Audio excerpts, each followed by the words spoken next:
Good morning, boys and girls. This is Mrs. D with another story time with Mrs. D. I hope you all are doing well on this Friday morning. This is a story we're going to go back to The Complete Adventures of Curious George. If you remember, we read one story out of here last week, and this is a thick book. So if we wanted to, we could actually read this book all day long and not get bored. So, the story today we're going to read is called Curious George Gets a Job.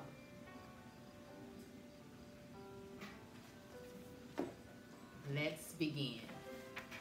This is George. He lived in the zoo. He was a good little monkey and always very curious. He wanted to find out what was going on outside the zoo.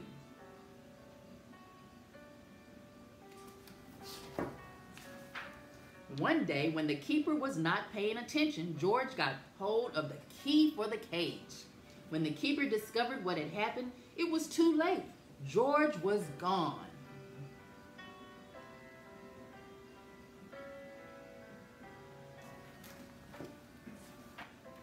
Where was George? They looked for him everywhere, but they could not find him.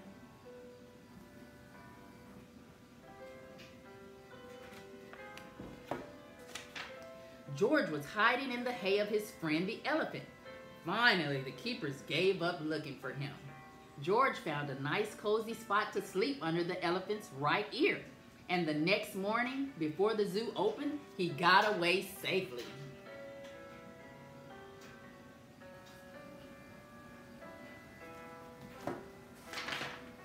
Once in the street, George felt a little scared. What should he do in the big city? Maybe he could find his friend, the man with the yellow hat, who had brought him over from Africa a long time ago. Only George did not know where he lived. There was a bus stopping at the corner. George had never ridden on one. Quickly, he climbed a lamppost, jumped on top of the bus, and off they went.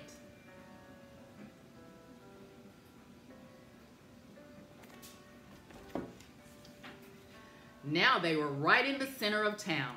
There was so much to see that George did not know where to look first. If only he could go on riding like this forever.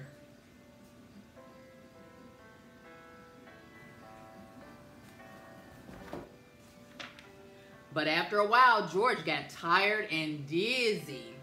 When the bus slowed down to turn into a side street, George jumped off. There was a restaurant right in front of him. Something smelled good. Suddenly, George felt very hungry. The kitchen door stood open and George walked in.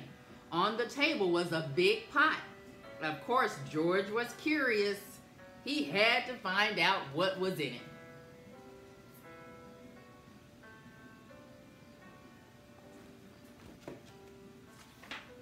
When the cook came back, he had a big surprise.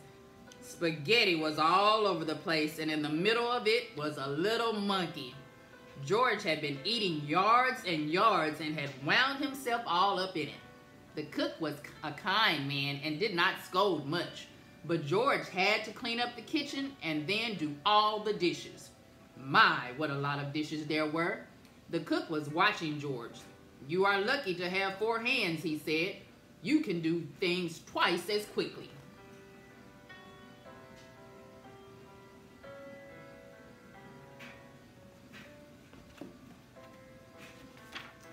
"I have a friend who could use a handy little fellow like you to wash windows.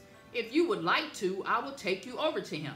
So they went down into the subway and took an uptown train to the cook's friend, who was an elevator man in a skyscraper. "Sure, I can use you," the elevator man said to George. "I will give you what you need for the job. You can start right away. But remember, you are here for washing windows. Never mind what the people inside the house are doing. Don't be curious or you'll get in trouble." George promised to be good, but little monkeys sometimes forget.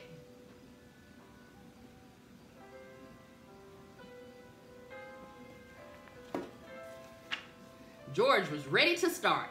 My, how many windows there were! But George got ahead quickly since he worked with all 4 hands. He jumped from window to window, just like he had once jumped from tree to tree in the African jungle. For a while, George stuck to his work and did not pay any attention to the people inside. Of course, he was curious, but he remembered his promise.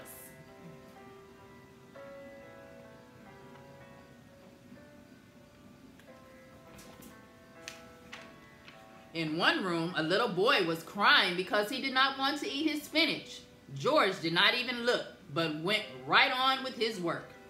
In another room, a man was taking a nap and snoring. George was sorry it was not his friend, the man with the yellow hat. He listened to the funny noise for a while, then he went on working. But what was going on in here? George stopped working and pressed his nose against the window. Two painters were working inside. George was fascinated.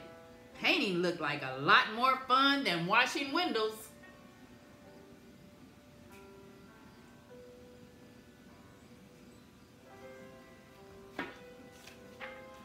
The painters were getting ready to go out for lunch. The minute they left, George climbed inside. Uh-oh. What wonderful paints and brushes they had. George could not resist.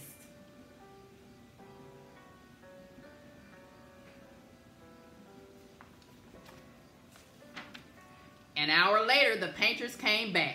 They opened the door and stood there with their mouths wide open. The whole room had changed into a jungle with palm trees all over the walls, and a giraffe, and two leopards, and a zebra. And the little monkey was busy painting himself on one of the trees.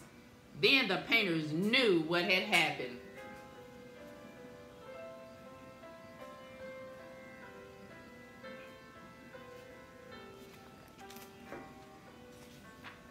Luckily, George was close to a door. He ran out as fast as he could. After him ran the two painters, then the elevator man, and then the woman who lived in the place. "Oh, my lovely room," cried the woman. "Don't let him get away." George headed for the fire escape.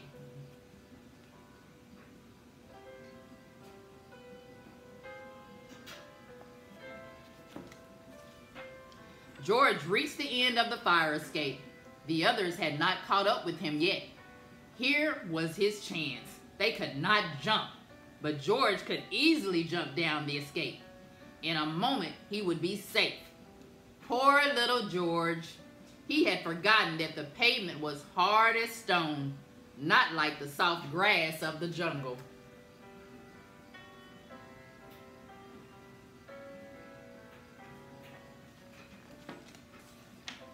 Too bad. The fall broke his leg and an ambulance came to take George to the hospital. "He got what he deserved," said the woman, "making my apartment into a jungle indeed." "I told him he would get into trouble," the elevator man added. He was too curious. George had to lie in bed with his leg high up in a plaster cast. He was very unhappy. And it had all started out so nicely. If only he had not been so curious, he could have had a lot of fun. Now it was too late.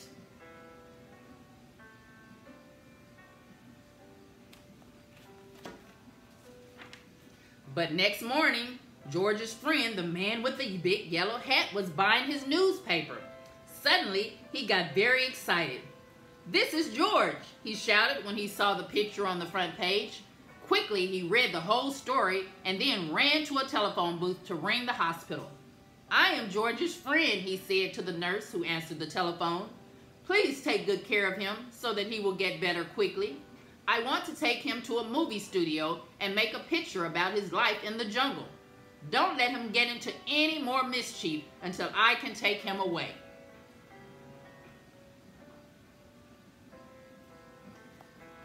Do you think that was going to happen? Finally, the day came when George could walk again. "Your friend is going to take you away this morning," said the nurse.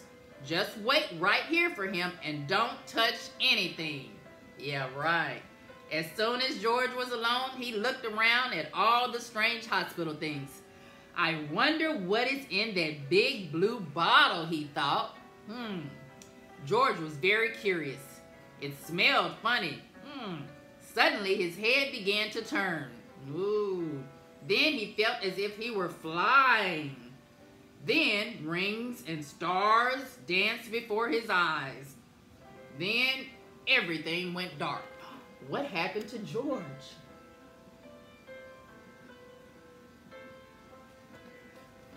George was very curious. And this is how the man with the yellow hat found George when he came to call for him. They picked him up and shook him, but they could not wake him up. He was so fast asleep that finally they had to put him under the shower. How surprised he was when he woke up.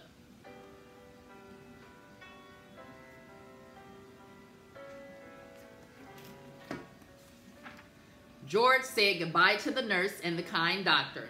Then he and the man with the yellow hat got into the car to drive to the movie studio. In the president's office, George had to sign a contract. Now he was a movie actor.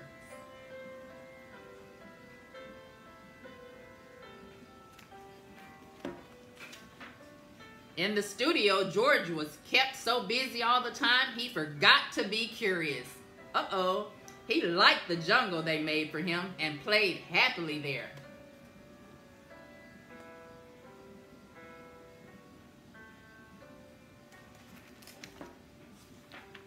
And when the picture was finally finished, George invited all his friends to see it. The doctor and the nurse and the ambulance driver and the man from the newsstand and the woman and the elevator man and the two painters and the cook and the reporter and all the keepers of the zoo.